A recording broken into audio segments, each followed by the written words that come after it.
are gonna talk about minimalism. Yes. And minimalistic lifestyle. Which emphasizes on simplicity, utility, and elegance. This concept started in New York, 1960s. That's quite a long time ago, actually. Yeah. I thought it was very recent.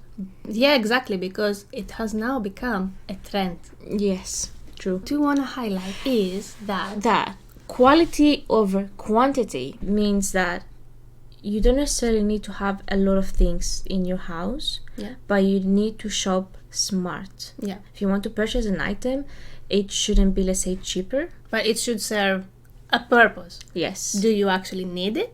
Or you want it. Yeah. Yes. So it's like a more practical approach. Yes. So we take stuff that actually serve a purpose.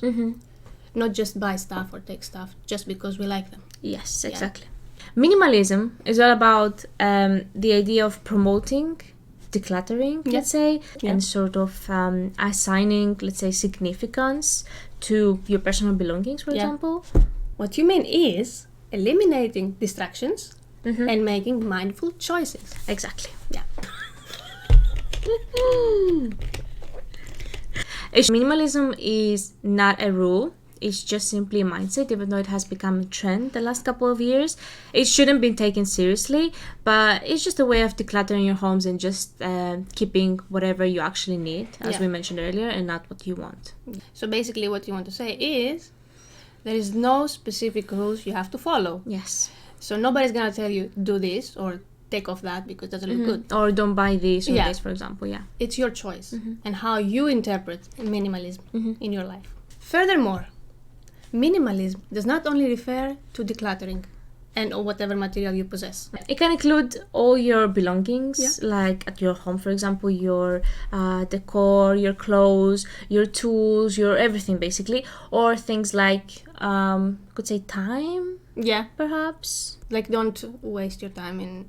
Yeah, sort of. So just see what you actually need to do with your time and not just sit around, for example, and do nothing. Yeah. If you can be more productive in that time. As well, don't try to do everything with your time. Yes. Like don't overdo it. Just choose your time, how to do it. That also means your energy. Yes. Time and energy go together. So don't waste, let's say, your energy in things that you don't need to. Like meaningless, Yeah. I like this famous quote from Vernon Howard, which says, "You have succeeded in life when all you really want is only what you really need." Yeah. So it's not about only what you want. Maybe we can want everything. Yes. Yeah. It's normal to want everything, you know. But if you want to move towards a more minimalist life, you should perhaps consider your next purchase to be like, to ask yourself, do I really need this item, for example? Do I really need this piece of clothing? Or do I actually need the clothes that I have in my wardrobe at the moment? Or I can donate them, for example. Decluttering. Yes, exactly.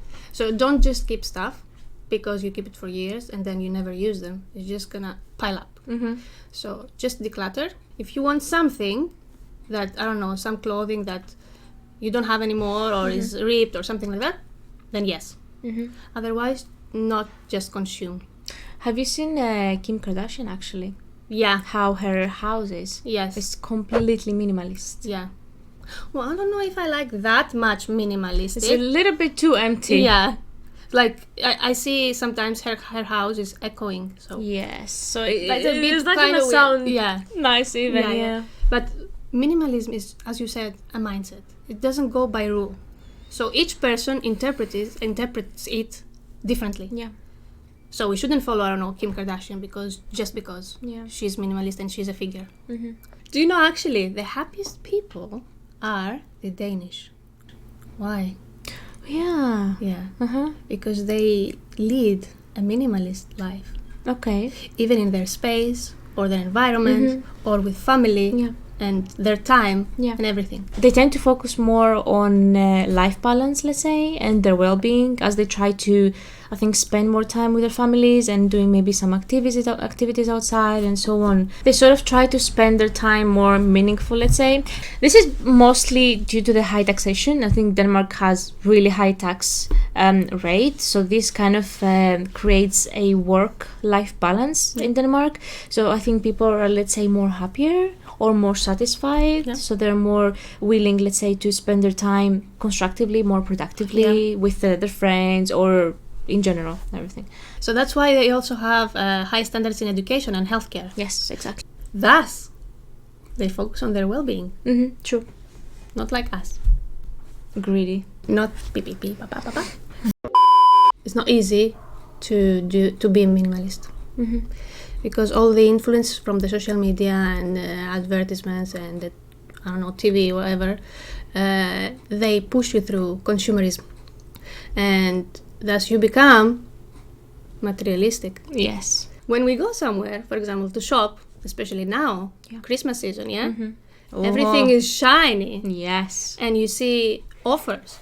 So what that leads you to do is just be greedy and buy everything. Keep buying, definitely. Watch and buy. And then you become materialistic. And there's a lot of shops actually who are very cluttered with things. Yeah. There's so many clothes everywhere from any age for anyone actually. Yeah. Are just stuffed all together. Yeah. Even in the supermarket. Yeah. Especially when it's seasonal holidays or celebrations, whatever. They stuff everything. Yes.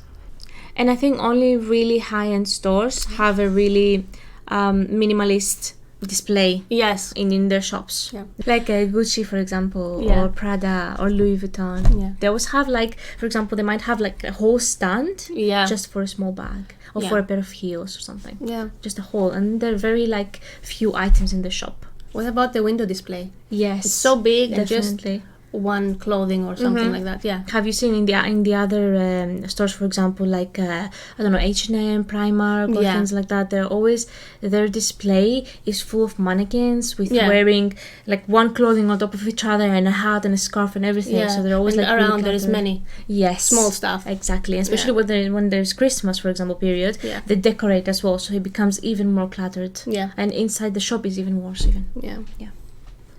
No. This also makes us being attached to physical things, and we seek for external validation because of those things, and then we lose a little bit of our maybe self-esteem. Imagine how many times you had to buy something just because it makes you feel better, or just because it's a trend. Yes, you know, all those, for example, things that girls have in the stores, like I don't know, fake eyelashes or even the nails and all that.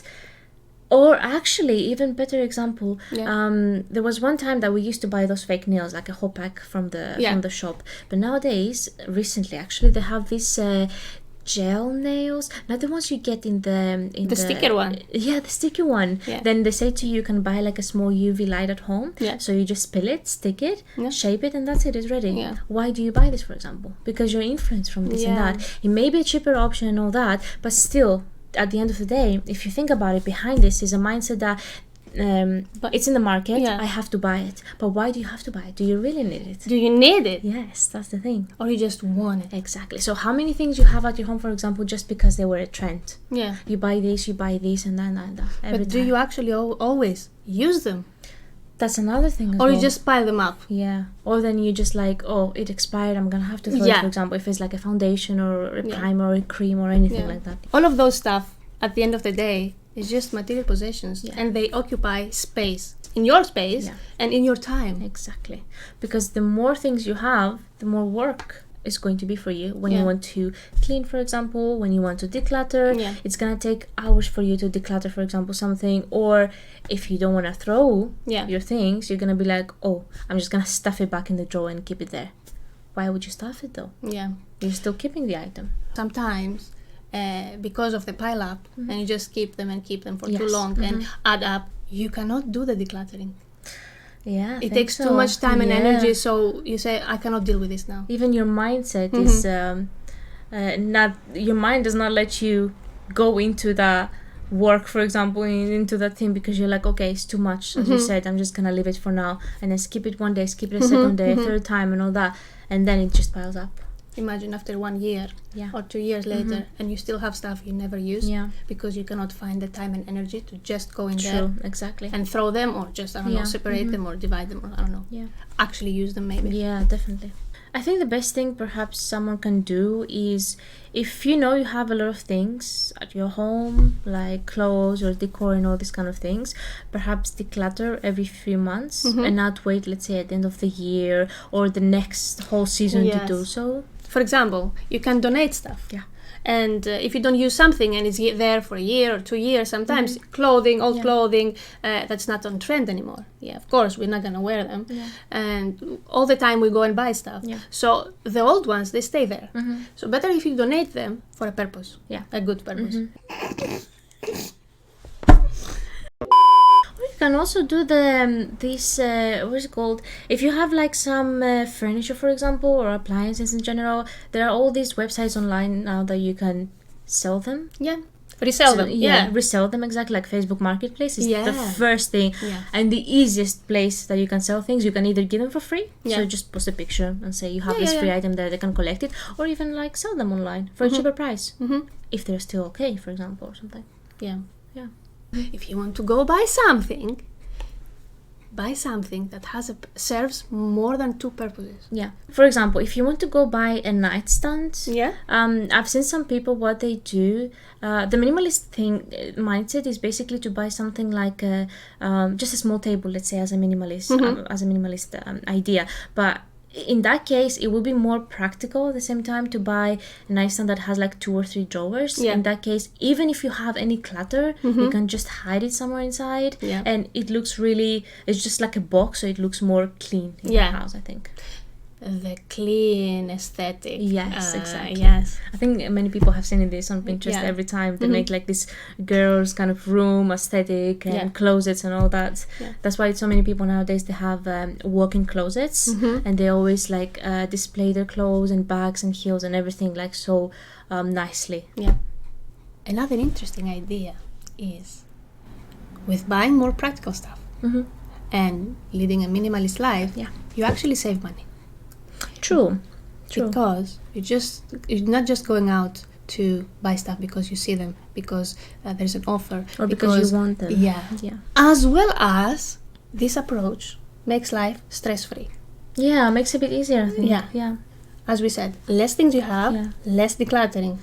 Or less time, let's say, you spend for decluttering. It's gonna make or even stressing about it to actually declutter. Yes, definitely. So